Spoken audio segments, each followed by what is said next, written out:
Good morning, everybody. Today is 11th of July 2026, and I'm here to tell you guys how I almost got kidnapped yesterday along this Aduawa Auchi by Auchi Road. So I'll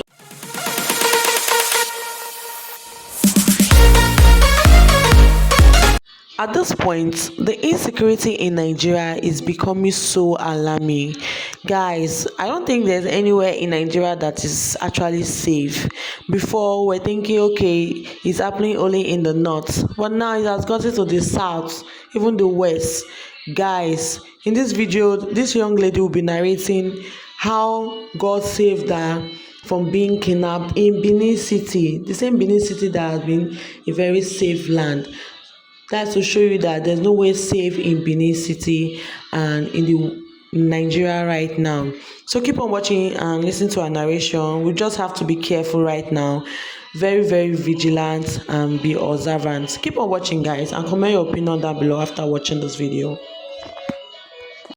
Good morning, everybody. Today is 11th of July 2026, and I'm here to tell you guys how I almost got kidnapped yesterday along this Aduawa Auchi by Auchi Road.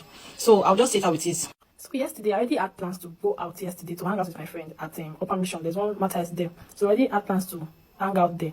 So while I already dressed, I tried to book a boat. If you stay around Egba, Aduawa, you know how the rain was yesterday. So that was how I tried to book a boat. But the only one I could get, he said, is inside Egba. So I could not wait because I stay around Pausing, Ascon. I couldn't wait. So I'm like, I'll just get a bike that will take me to the road. And if I can get any Yaris from there, that one will do for me. So that was how I got to the express. I still couldn't get any Yaris. And then the rain now became heavier. I had to just stop those minibus, and I entered one of the minibuses that it should just drop anywhere I can use as a landmark for boats or in drive. So that was how when we got around that Iwomodu, and I stopped that okay, I can actually get Yaris from here or boat from here, and I stopped. But immediately I just stopped from that vehicle, the rain just became heavier. So I actually wait. Then I saw one Yaris coming. I had to stop the Yaris and say, okay, we're going to so place. So he said, okay, and I entered. So if I even drove up to 1 minute, some group of people just came out and said, was not supposed to pick me from where he had already picked me, from where he had picked me. That he should go and say to their organ. They don't supposed to pick me, and but I did not see that there's a roadblock. Even the roadblock that the police made. The police were not even there because they had gone to, look for shelter because it was raining at that time. So he said she go and settle with their Oga. I was trying to give the man cash and like take Oga, go settle with their Oga, me for come go where they go. Before the man even went to meet their Oga, the one that collected his car key just entered the driver's seat, trying to start the vehicle. Remember that was like him, he wants to just drive to where the man was sorting out with their boss. Another one was not trying to, enter the back seat with me to sit down with me. Meanwhile, when I entered the vehicle, once I enter a cab, I always make sure I pin the both doors. So he was unable to open down. That was how this one drove. In my mind, he should stop where that one was trying to sort with their boss. No, this man just zoomed though. Started taking me towards Ramat Park side. And I was going to the permission. I was stop, make I come, make I enter another motor. This one refused to stop. He didn't even mind me. He was saying he wanted to take the vehicle to their office. I've never seen where task force will stop a vehicle and they will not carry the vehicle with the passengers inside. You now offload the vehicle and carry the driver and his car to their office. This man started taking me down. Like, okay, stop me. So this one refused to stop me. This man kept driving. He passed First Bank. He passed that GT. I don't even want to come and that. I still wait here. I still wait here. The man said, even the phone make I the person talk. I was like, you know why they talk to me, man?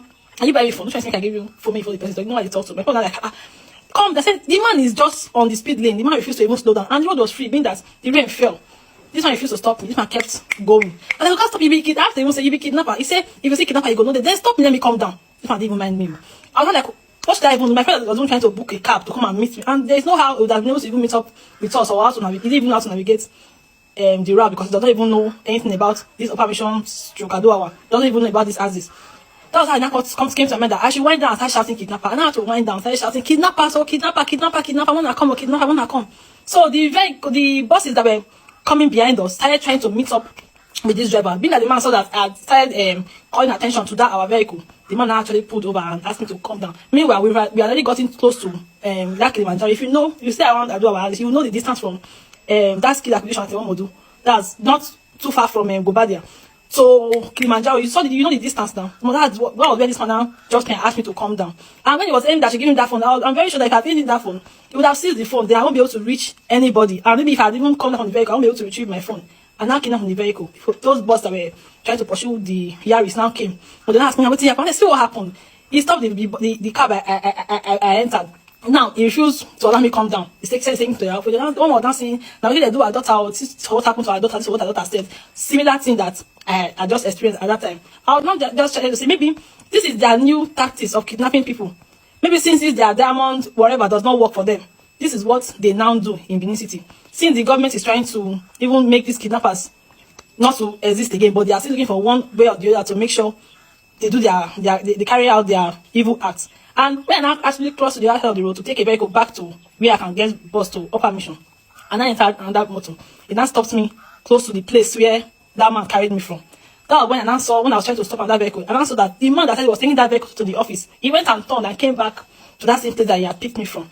Mind you, those people that were there forming task force, they were no longer there again.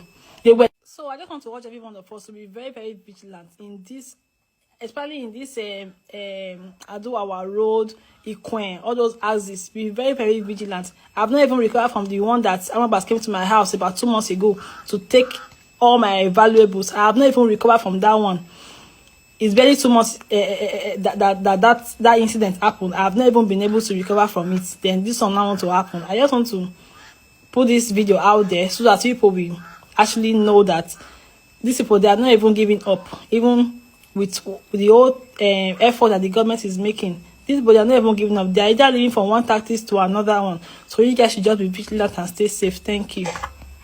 Take a look at this picture. Rescued victims from a kidnapping incident in Ekiti State. 28th of April 2026, kidnappers entered and attacked a Christ Apostolic Church in Ida Oniyi, also a border community between Ekiti and Kwara State. A visiting pastor was shot and later died, and about 16 members of the church or worshippers were taken into captivity. One of them unfortunately died during that time while they were in hostage, and the rest of them were released to government. It was alleged that about 1 billion naira was paid as ransom, but then the government refuted the claims and said they were rescued through an intelligence-led operation. Then what about this particular one from Oyo State? After 56 or about 55 days with their abductors, they have been released. But there are contrasting differences between these two. Not because we are inhumane, not because we are insensitive, but we are patriotic enough to knowing or asking the right questions. Again, because we want to ensure that we are not feeling the same problem that has led us here. Some of you are waving it off to say, oh, we are being unpatriotic, we are being insensitive, but someone died.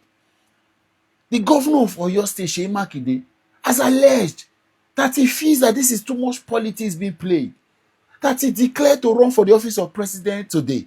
But the next day, 3 schools under his state were attacked and over 40 persons were kidnapped.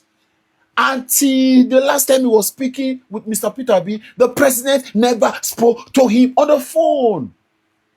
That is not a coincidence. That is not. And with these clean pictures of them that has not been released, is looking like, was this politics or did this actually happen as a kidnapping? Permit us to ask these questions. Don't tell us to shut our mouths. And even if it is a kidnapping that happened, how do we prevent this from happening subsequently?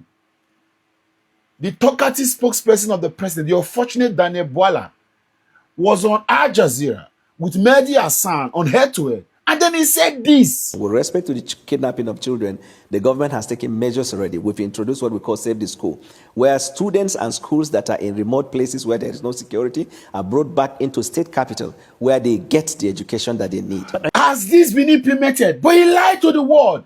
This government would rather create optics, propaganda, look good, theatrics, than doing the main thing, dealing with the hydra-headed insecurity in the country.